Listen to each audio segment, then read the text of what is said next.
Magandang araw po sa inyong lahat dyan mga idol.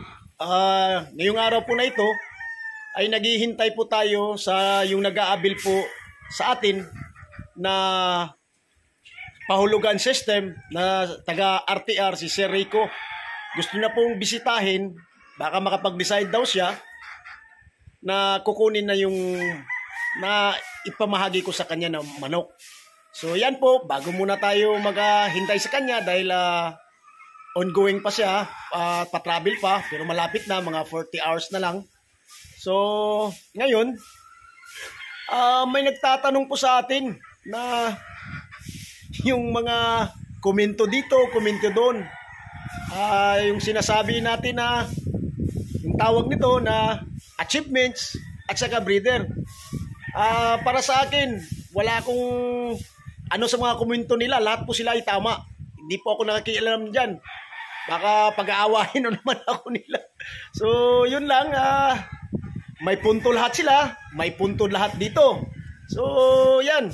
Pero yung sa akin, ay pag nag-breeding po tayo, yung sa akin sinusubukan ko. Tapos may nagtatanong din sa atin na kailangan ba daw na ibalik sa mama ay kailangan ibalik sa papa? Oo po, para sa akin kailangan po talaga. Dahil yung iba, dahil sa dami po ng budget po nila, so gusto po nila shortcut. Yung sa atin, bumibilit po tayo ng mga materialis. So for 3 years, gumagawa po tayo ng puro po niyan. Or tawag nito St. Paul, para hindi po tayo magagastusan. Pero yung sinasabi na ibalik sa mama, ibalik sa papa, yun po ay isang materialis. Hindi po natin yan alam nyo na, dahil stricto na naman si ano. So yan lang po mga idol, yung para sa akin. Pag gumagawa na po tayo ng ganyan, ay wag natin ilaban. Alam nyo naman na pang materialis po lang yan, pang breeding purposes po talaga yan. So disclaimer, no animals were harmed of the making of this video. This is a breeding purposes lang po. So yan po yung sa akin. Kailangan po talaga tayong gumanon. Pero sa akin, pag gumagawa ko ng ganyan, like for example, nakabili ako ng yellow-legged hats. So, 2 taon pa naman yung yellow-legged sa akin ni Sir Doit Lapido. So, ibalik-balik ko muna. Pero hindi ko yan alam nyo na, yung binabanggit ko kanina, na pang breeding purposes lang po talaga, pang i-infuse lang po talaga sila. Okay? Yun ang pagkakaintindi ko po for 3 years as a breeder. So, sa akin lang, dahil yung iba, bumibili taon-taon, tayo ay masasayangan tayo sa budget dahil ang gusto ko po nakaproseso po yung breeding po natin is for breeding purposes.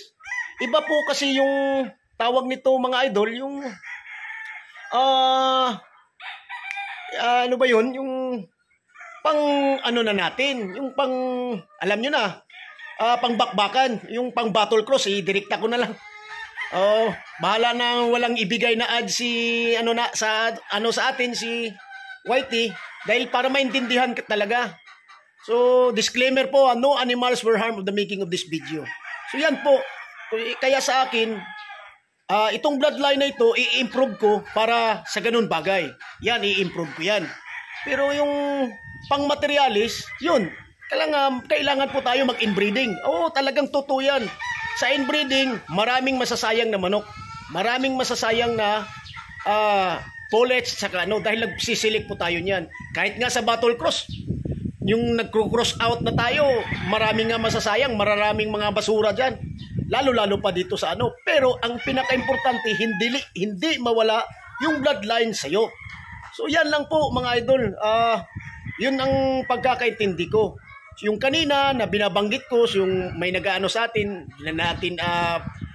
basta sa akin, lahat po sila ay tama. Yung sinasabi, kailangan daw may achievements. Yung isa, may sinasabi na hindi kailangan ng achievements. Basta importante, nakabili ka ng materials. Tapos, alam niyo naman, sa akin din ay nagbibinta ako. Sa akin, both sides, may achievements at saka kailangan nagbinta tayo. Okay? So, both sides, kinukuha ko niyan. So, yun lang. At kaya nga, tinatry po natin yung manok natin para makikita natin kung winnable ba sila. Taas ba ang porsyento ng winning percentage po nila. So, yan po ang pinaka-importante dyan. Basta both sides, lahat po sila tama. Kasi ang breeder may kanya-kanyang opinion. Lalo-lalo na po sa amin mga breeder na nagninegosyo po itong manok na ito, sa passion po na ito, ay may mga opinion dyan. Pero sa akin, makinig lang ako, kuha ko dito, kuha ko doon, dahil 3 years pa po ako nag-breeding. Okay? So, sa 3 years po natin nag-breeding, meron naman tayong nagawa. Okay? So, yun lang, dahan-dahan lang po tayo dahil kunti tayong budget. Tapos, nagpapasalamat po talaga ako sa mga nag-aabil po sa atin ng paulugan system. Maraming salamat po talaga sa inyo mga idol. Kung wala kayo, hindi mabubuhay itong Hap and Sons po na ito. Okay? Maraming salamat. Okay? Maraming salamat po sa inyo. So, pa-shout out tayo mga idol, pa-shout out. Shout out po tayo. Rabi Boy Juarez, Edmond Ryan Cartiga, John G. Galoso. Okay, John G. Galoso, Estribor Bornok, Bong SPMG, Mark Ryan Bilyuna, Joaquin Bonsai, Mr. Ga, Ariel Divino, John Michael Bulaso, Ilan Portaliano, Roland Duran, Dylan Emery, Yulito Gases, Judge Pugoy Purpayas, binabasa ko po, Personi MBEE, okay, Nelo, Jesus Anthony Abulencia, GC Bert Asido Ocora, Making Villabel, Alfredo Laran, EOHI ng Kantilan, Rico Suganob. Yung si Rico, pupunta po yan dito. Yan, ngayon, schedule po niya. Mark Harold De Chosa, Andres Cortel, Branch G. Casalta, Eduardo Bustamante, Francisco Ruel, Alain Kuya Alain, Junior Senior, Lugardo Montalvo, Robert Buenavista, Babe Oplada, Quincy Ratso, Vincent Tominio, Rene Boy Sumaya, okay, Tom Cruz, Sir, Daniel Casuno, Lotgardo Montalvo, Lerio Spirito, John Albert Mabignay, Oliver Sapipi, Kenneth Noguera, GPH, JM Jumix, Nel Nelo, Jandel Quinco, Gringo Guerra, from Cainta Rizal, John Mar Matematico, John Carlo Tihada, Renel Ando, Josephine Arda, Serapanya, Fernando Coloma, Rocky Bulangatan, Edric Tarayo Rivera, Edsel Umay, Juan Uli, Jaime Hinulugon, Oriak Otdib, okay, Christopher Manalo, John Retisado, Renato Largado Balatan. So yan po mga idol, marami pang iba dahil mataas na. So yan lang po ang opinion po natin. Hindi na natin pataasin, idol, yung nag-chat sa atin, hindi na ako mag-ano niyan. Basta both sides, lahat po sila ay tama. Ang importante diyan, ang mahalaga, di ba? Okay. So yan po, yung sa akin, yung nagtatanong din sa akin na kailangan ba inbreeding? Kailangan talaga. To maintain the bloodline for breeding purposes. Yan. Kasi yung iba, nagme-maintain ng bloodline for, alam nyo na, yung sa akin, ang pang-breeding ko is i-maintain ko. Pag lumiliit na po sila, saka pa po tayo mag-purchase na naman ng bago, mag-upgrade na naman tayo, the same line, para pang-upgrade. Yan, para lalaki na naman sila.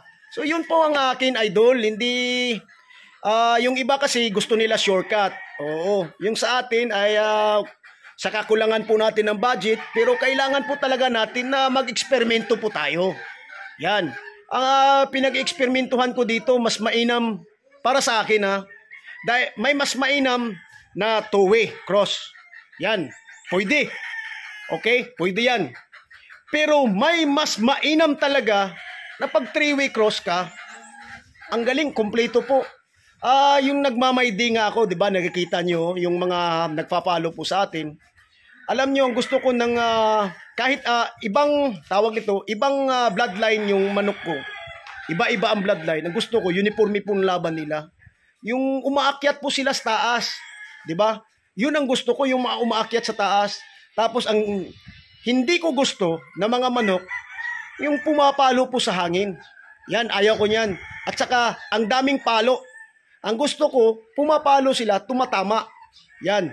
Yun na nga ano ko. Kaya nga nag-eksperimento tayo. Napaturo po tayo, ganun. Talagang marami tayong kailangan pag na matuto tayo. Dami pa.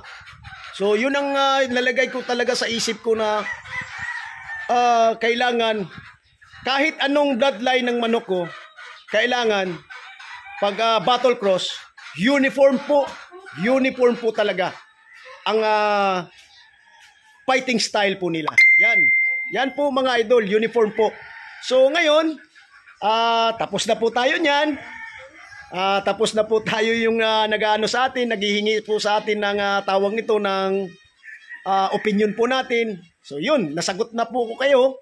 Hintayin na lang po natin si Rico Sagunob from RTR, Municipality of RTR, Agusan del Norte. Sige po, hintayin na lang po natin siya.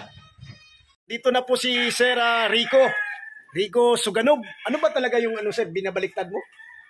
Yung apelido? Rico Suganog talaga. Yun. So, akyat na kami dahil pipili na po siya. Pero meron nakalaan na po sa kanya. So, tara. Tara sir, punta tayo, tara. Start na po si sir pagpili ng high caliber gray po namin. Yung anak niya from RTR with love. Peace daw, peace. So, yan. Mag-umpisa na po kami pagseleksyon. Okay? So, parang balak niya, kukunin na po yung yung nabahagi ko sa kanya, mga idol. So, yan. Disclaimer, no animals were harmed in the making of this video. Yan, hinihipo na po ni sir yung mga manok. Up yan, aabot yan. Yan. Okay. So, sipat kilatis, mga idol, sipat kilatis ni sir. Si Sir Rico, sabi niya, hindi na po siya magsasalita. Ano mo masasabi mo, idol, sa mga manok po natin na napili ni father mo? Okay naman, maganda yung katawan, yung pag-testing ba. Maraming salamat po, sir. Sir, thank you talaga, sir, sa pag-abil. So yun lang po mga idol, maraming salamat sa pagsubaybay po sa channel po natin. Yan, nakapili na po si Sir Rico. Yan po ang mga manok niya na napili. 6 months and 25 days old po. Yan po mga idol. Yan. So nagustuhan niya yung mga panghipo ng katawan at saka lahat. Pati anak niya na hindi mahilig sa manok. Mahilig ka ba? Hindi mahilig. Baka makahilig na. So yan lang po. God bless us all. Good morning.